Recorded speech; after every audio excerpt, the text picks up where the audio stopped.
ازيكم يا حبايبي؟ عاملين ايه؟ يا رب تكونوا بخير وسلام. يلا نصلي مع بعض كده على سيدنا محمد عليه افضل الصلاه والسلام. اللهم صل وسلم وبارك على سيدنا محمد وعلى اله وصحبه اجمعين. هنعمل ايه النهارده؟ هنعمل مسقعه بس صحيه جدا. يعني كل اللي هنعمله اننا هنحط معلقتين زيت بس. بصوا، جبنا المعلقه وهنحط معلقتين زيت على البتنجان اللي احنا قطعناه مكعبات او اي تقطيعه انت تعجبكم يعني، وهنروح مقلبينه كويس جدا بحيث ان هو كله ياخد من الزيت اللي انا حطيته.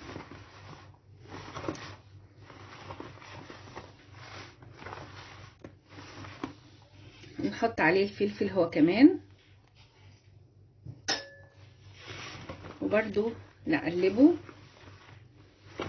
بصوا الطريقه دي تنفع، او المسقعه دي هتنفع بطريقتين. ايه هما الطريقتين؟ لا اما هحطها تحت الشوايه،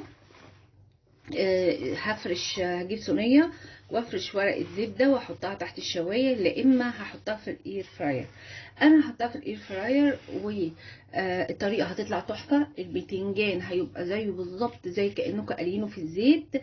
هعمل ايه؟ انا عندي الاير فراير بتاعتي باكتر حاجه عندها او درجه حرارتها هي 200 درجه. انا هظبطها على 200 درجه،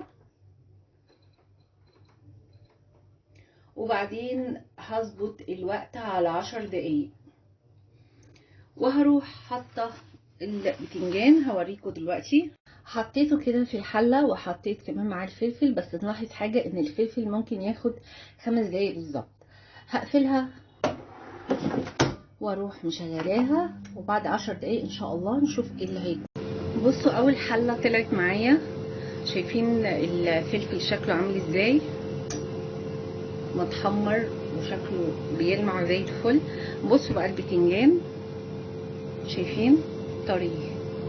شايفين طري وجميل. يعني ممكن ان انتوا تاكلوه كده على فكره، مش لازم ان انتوا تعملوه مسقعه، وممكن تقطعوه التقطيعه اللي هي المدوره العاديه اللي احنا كنا بنعملها لما بنقليه في الزيت.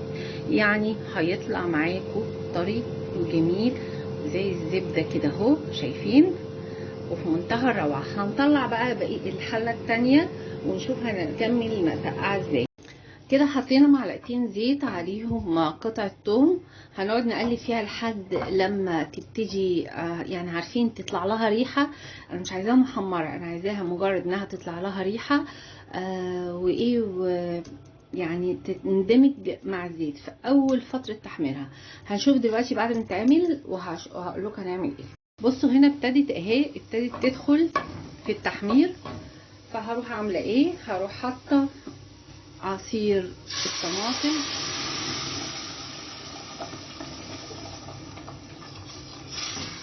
وهقفل عليها شويه لحد ما تاخد وتدي مع بعضها كده، وبعد كده نشوف هنعمل ايه تاني. انا في خطوه هنا ما قلتلهالكوش، ان احنا بنحط عليها خل. يعني بعد التومه ما بتتعمل هنحط عليها، هنطشها بالخل. بس الخطوه دي انا نسيتها فعلا، فمعلش. حطيناها برضو عادي، يعني الخل عادي نحطه في اي وقت عادي. يعني الاول بنعمل التومه، بعد كده بنطشها بالخل، وبعد كده بنحط عليها الطماطم. بصوا بقى هنحط عليها التوابل. بصوا اول حاجه احنا هنحط معلقتين سكر صغيرين، او معلقه كبيره. لا معلقتين سكر صغيرين لا معلقه كبيره. تاني حاجه هنظبط الملح بتاعنا. انا كنت حطيت معلقه، ادي كمان جزء منها معلقه. وهنحط فلفل اسود. بصوا انا هقول لكم دايما يعني دايما بقول لكم الحاجات الاساسيه بالنسبه لاي طبخه. انا عندي هنا ديت الاساسي في المسقعه، هي الملح والفلفل الاسود والسكر والكمون. الكمون ده حاجه اساسيه بتديها طعم ومذاق حلو جدا. بس بقى كده انتوا عايزين بقى تزودوا اي حاجة زودوها عادي. فده يرجع لكم انتوا. انا هنا الصلصه عندي تقلت شويه، هحط لها شويه ميه عشان لسه البتنجان لما هيتحط المفروض ان هو ياخد غلوتين.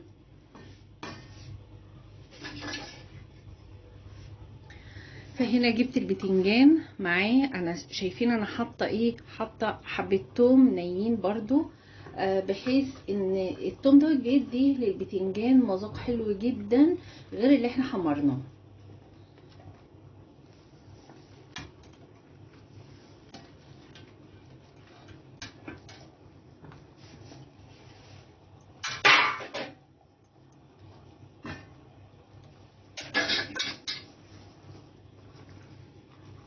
هقلب البتنجان مع الصلصه وهسيبه بقى مع بعض كده يغلي غلوتين، وبعد كده نقفل عليه. وهيبقى عندكم احلى مسقعه من غير زيوت كتير. هي يدوبك المعلقتين اللي احنا حطيناهم على البتنجان والفلفل ومعلقتين في الصلصه وبس. ديت تنفع للدايت كويس جدا. وزي ما قلت لكم انتوا ممكن ان انتوا لو ما عندكوش الاير فراير فممكن ان انتوا تحطوا تجيبوا صينيه ورقه زبده وتروحوا حاطين البتنجان وتقلبوه معلقتين زيت وتحطوه تحت الشوايه، هيطلع لكم نفس النتيجه. كنت معاكم طبعا، كنت سعيده جدا. اتمنى ان انتوا تكونوا استفدتوا من حاجه هي مش جديده عليكم. بس المسقعه في البيت المصري من الحاجات الاساسيات بتتحط جنب اي اكله.